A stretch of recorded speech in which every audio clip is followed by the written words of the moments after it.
Welcome back to another episode of the Base Talk podcast. I'm your host, Jacob Billingsley, owner and founder of Base Sports Performance in Hernando, Mississippi. In today's episode, we are going to discuss why we like to take time off from throwing and how exactly we structure that time off.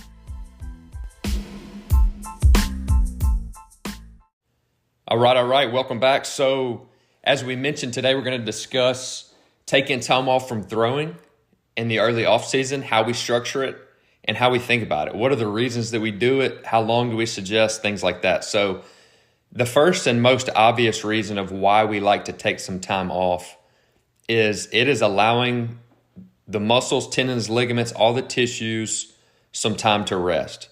So obviously in season, when you're throwing, baseball is an extremely repetitive sport.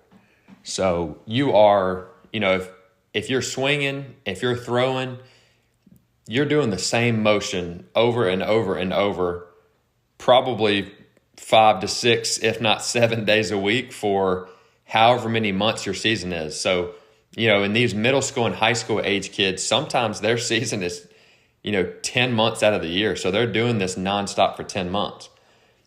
Professionals, obviously, again, it could be, 8 to 10. Usually they have a little bit more time from a structured off season as opposed to these youth athletes. And, if you're collegiate, you might be going 12 months out of the year for, 4 years straight. So depending on your age level and depending on, where you are is going to depend on how long you have for an off season and what you're doing between those times. So again, baseball's super repetitive. So when you repeat the same motion over and over and over, eventually that tissue is going to break down, right? So especially if our nutrition and sleep and training protocols are not where they need to be from a full-time athlete standpoint, if you're kind of lacking in the recovery department or in the training department or in the maintenance department, then those tissues are absolutely going to break down at some point. And at some point, the stress levels will exceed the capacity to, do what it is that you're asking them to do. So again, the number one reason is we're allowing the tissues some time to rest and recover. We're not asking them to repeat a repetitive motion over and over for a certain amount of time. And that's doing a couple things. Obviously, again, some of the muscles are going to get wound up and a little bit tighter as you get, towards the end of the season. Some of them are actually going to get a little bit looser, which, tissues might get a little bit looser, which is not necessarily a good thing. So depending on what areas it is that we're talking about, we need to make some adjustments. And by giving yourself some time off from throwing, that is allowing you some time. It's allowing your body some time to recover and make those adjustments physically. So, again, obviously that's the first and main reason why we want to take some time off, is to allow the stress, the repetitive stress of certain tissues, whether it's in the shoulder, the elbow, the forearm, the obliques, the hips, the lower body, all of that is used repetitively. So it's allowing those areas time to rest and recover without a ton of stress. Second reason, it's going to allow us to hit the reset button from a movement standpoint. And I mean that in a couple of ways. One, again, with it being such a repetitive motion in baseball and such a long season, such a long period of time, especially in our youth athletes, which might be going, 8, 10, 12 months out of the year, even sometimes, it's allowing us to hit that reset button from a movement standpoint. So when you begin the season, assuming that you had proper training in the off season and assuming that you had an off season, that is where the off season is where you were hitting the reset button and regaining movement that you want, both, from a skill aspect and from a, just a general movement, like in the weight room standpoint. So when you begin the season, a lot of times you're efficient with your movements because you've been practicing the correct movements for a while. But as you get into the season, you get into the mid-season and into the postseason, those movements sometimes start to change. And they start to change for different reasons. Maybe, you're in a competitive environment and you're no longer thinking about, creating a perfect movement. You're now just on, hey, it's compete time. It's me versus you. So a lot of times that can change a movement. A lot of times maybe you're starting to lose a little bit of strength or a little bit of power or maybe even a little bit of mobility because of your lack of training in season and the repetitive, stress and repetitive motion of swinging or throwing on top of the lack of training. That's where you start to develop some poor patterns that you start to take with you towards the middle and end of the year if they're not addressed and if they're not, continuing to be taken care of in the weight room and, delivery wise and things like that. So, by giving us a little bit of time off postseason, that's allowing us to regain range of motion and function that we might, start to diminish a little bit as you get a little bit deeper into the season. So this could be things like, being able to have the ability to reach your arm overhead into shoulder flexion, or, getting all the way into elbow extension, or maybe it's just like, your thoracic spine mobility, maybe, because again, if you're a right-handed pitcher or a right-handed hitter, you're rotating from right to left over and over and over. So you're only rotating one way, and even if you are a switch hitter or a switch pitcher, you're still only getting a certain amount of reps on one side than you are the other. So in most cases, if not all cases, there's going to be a mobility restriction on one side. So, and this is, this goes for a lot of things. It could be the shoulder, it could be the elbow, it could be the hips, it could be the thoracic spine, the ankles, it could be a lot of things. So really all I'm saying is when we can take some time off postseason and assuming that you have somewhere where you can train and get on a correct program that's going to actually help you, that is time where you're not worried about the repetitive motion again. And we can now regain some range of motion and some function through some joints and muscles that we might have, started to kind of lose a little bit in the season. And obviously that's a good thing, right? Because when that function and that range of motion, starts to diminish or break down, it's going to send more stress up the chain, right? So depending on where that is, let's say that you're, at the beginning of season, your hip mobility is really good because you trained it all off season, you're feeling good, but, for some reason you stop training in season, which I do not recommend. I recommend continuing to train for these reasons. If you stop training, you might start to lose a little bit of function in that hip mobility because you're not going to the end ranges, you're not putting strength through it, like you were in the off season.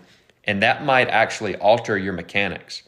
That might alter the amount of stress that gets taken up the chain through the obliques, through the arm, through the forearm and out the wrist and the hand with the ball release, right? So you start to transfer some unwanted additional stress up the chain. And again, that's not good. That's, bigger potential for injury when that happens.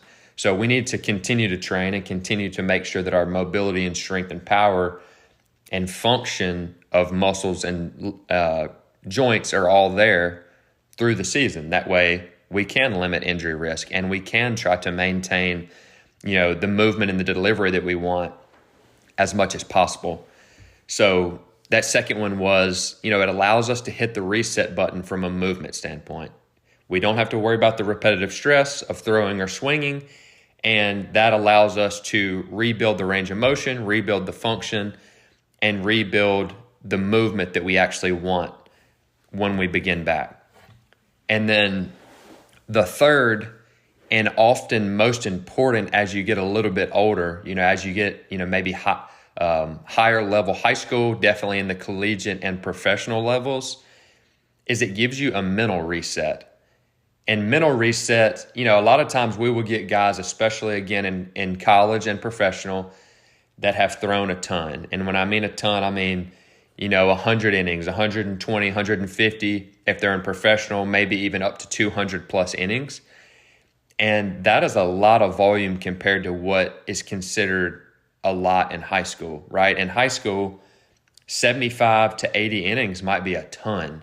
And if you think of that, you're really probably not going to throw that many innings until you get to, maybe junior or senior year, right? So before that, your games are limited. The amount of games are limited. You're not playing quite as much, you would think, and therefore your innings are less, right? Because again, hopefully you're playing a little bit less.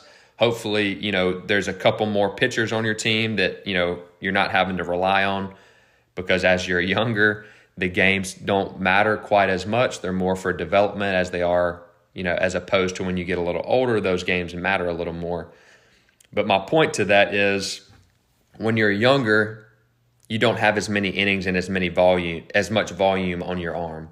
As you get to the upper high school levels, collegiate and professional levels, the throwing volume starts to increase a ton. You start to get way more innings. You start to throw way more because you're working on certain drills. You're working on certain, movements and deliveries and things like that. And yes, that could be good because that's going to help you in your skill. But again, if you're not on a proper program as far as training, mobility, strength, recovery as far as sleeping and eating and hydration, all of that matters so much more than, people think, especially in our high school groups. That matters so much for long-term health, all of those things. So as you get a little bit older, you get more innings. And what that means is you're getting a little bit more mental stress. Again, the games mean more and you're throwing more. There's a lot more on your plate. You have, if you're in high school or college, you have, projects with deadlines in school. And, maybe you have after school activities and you have to go pick up your brother or sister from school, or, whatever it is. There's a ton of additional things that are on your plate as you get a little bit older. And that's just filling up the stress bucket. So your body has no idea what type of stress it is. Stress is stress when it comes to the body. So you're being mentally stressed a little bit more as you get older. And let's go back to a game setting. Most of those games, as you get towards the end of the year, mean a lot, right? So, you're getting to the end of the year and you might have to go win 2, 3, 4 games in a row in order to make the postseason, or in order to make a tournament, or something along those lines. And those games matter. Every single pitch matters. Every single inning matters. So the stress is way higher mentally in those situations than it is, when you're playing 14U and it's a championship series. That it doesn't matter if you win that championship series when you're 14. But it matters, if you're a junior at Mississippi State and you're, in a super regional versus LSU and you're having to make a pitch to, get your team to the World Series, right? So the stress of that is way higher and is way more mentally taxing, as you get older. So the mental stress is huge, right? We've got central nervous system stress where, again, there's more stress on your body because of all the things on your plate. It's more neurologically demanding, right? So when we can give these guys a little bit of time off from throwing, it's a mental reset for them. A lot of times our collegiate and professional guys, when they come home, they are absolutely just wiped out. They are exhausted. They come home and they're like, I don't want to see a baseball for 6 months, and obviously they're exaggerating, because I would never suggest taking that much time off. But realistically, let's say that they say, hey, I don't want to touch a ball for 8 weeks. Us as coaches, we're kind of in the middle, right? So we do want them to take some time off, but we do not necessarily want them to take that much time off, right? So a lot of times what we will see with guys like that, they'll say, hey, I want 6-8 weeks off a no throw, and then we can just slowly rebuild it back up. So we start to do that. And us as coaches kind of know already that it's going to be less than that. But, the athlete will get into, 2-3 weeks in of no throw. Maybe some of them can make it to 4 weeks, and they are just chomping at the bit to get back to playing catch, right? They've had, so much stress on their plate for so long in season and postseason that as soon as they get 10, 14, 21 days off, they're right back ready to get going again, right? That stress is gone. They're mentally clear. They can think better. They feel better. They're regaining range of motion in the weight room. They're regaining strength. They're eating better and they're sleeping better. So their body feels so much better. So they are already ready. Most of the time, like 99% of the time, those guys are ready to start back throwing within like 3 weeks of off time, right? And that's because, again, as you get older, it's so much more neurologically demanding. It's so much more mental, stress that happens. And it's not always a ton of physical stress. Usually we suggest anywhere really between 2 and 6 weeks of no throw. And that's going to depend on your age. It's going to depend on the amount that you threw this year. It's going to depend on the amount that you threw the year prior. And it's also going to depend on the amount that we plan and foresee for you to throw this coming year. So, when you're younger, when you're 14, 15 years old, looking a year out is almost like, dude, I have no idea what's going to be happening in a year. Like a year's change from a 14 to a 15-year-old is completely different than a year's change from a 24 to a 25-year-old professional athlete, right? So, us looking a year out is what we have to do, especially for our younger athletes, that are, again, 14, 15, 16, that are getting ready to pitch a ton in high school, and also the ones that obviously have a chance to pitch, at the next level. Those are the guys that we have to be looking more long-term. We cannot worry about, pitching 2 games on a Sunday to try to win a championship series for the now, right? Because that now is not going to matter in a year. From a 15U championship series to a 16U, you're getting collegiate offers. That tournament that you tried to pitch twice a day in no longer matters a year later, right?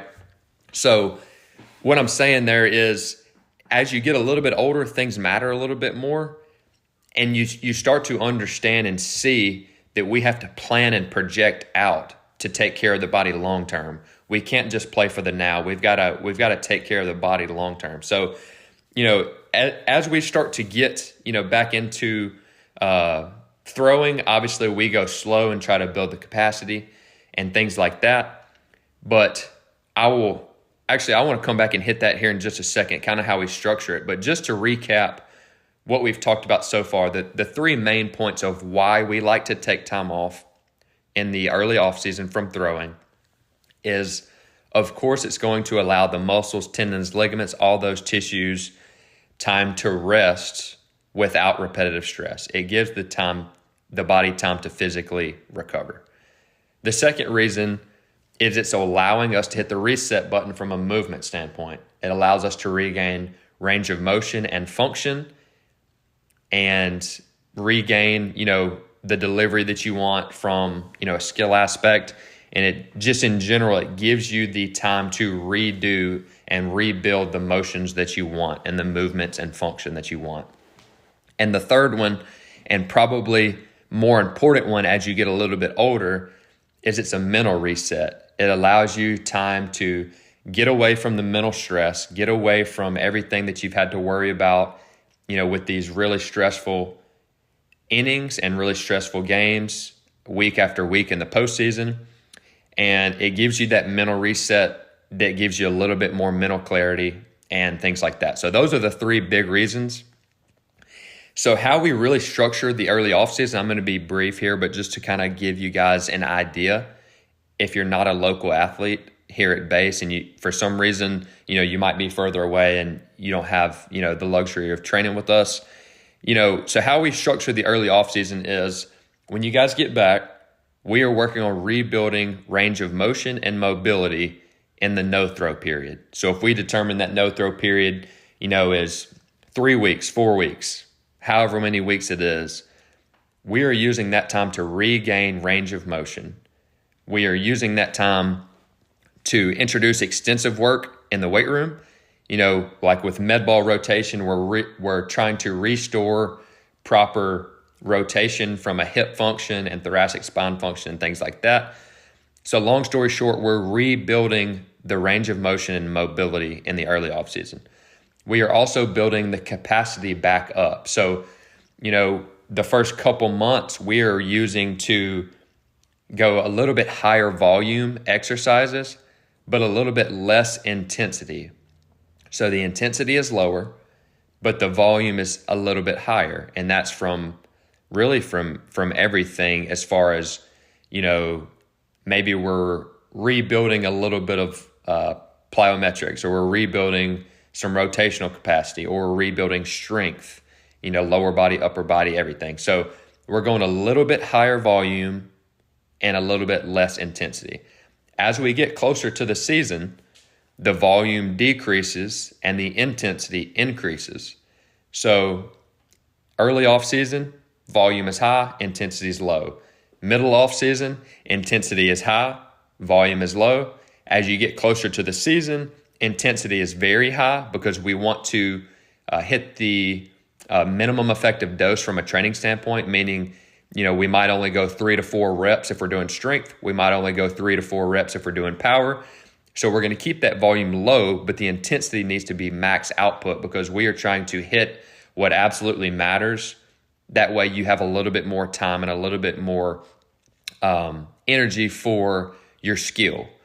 And what I mean by that, again, early off season, the training volume comes way down. The playing volume comes way down. The training volume should increase dramatically. As you get closer to the season, obviously you're going to be swinging more. You're going to be hitting more. You're going to be throwing more. So the playing volume is going to increase and the training volume should decrease. When I say decrease, it is not halt completely. It is not stop training. It is just that the volume should decrease. That way you're giving yourself a little bit more, time and energy for the skill component of the game. And this is, again, where you need to get a coach, get somebody that knows what they're doing from a workload management standpoint. That's exactly what we do at Base Sports Performance, no matter what sport it is. We just happen to be talking about throwing, with our baseball players here. So that's just a quick recap and a quick idea of kind of how we structure the offseason, why we like to take time off, how much time we think you should take off. Again, it's all it's all dependent on the person.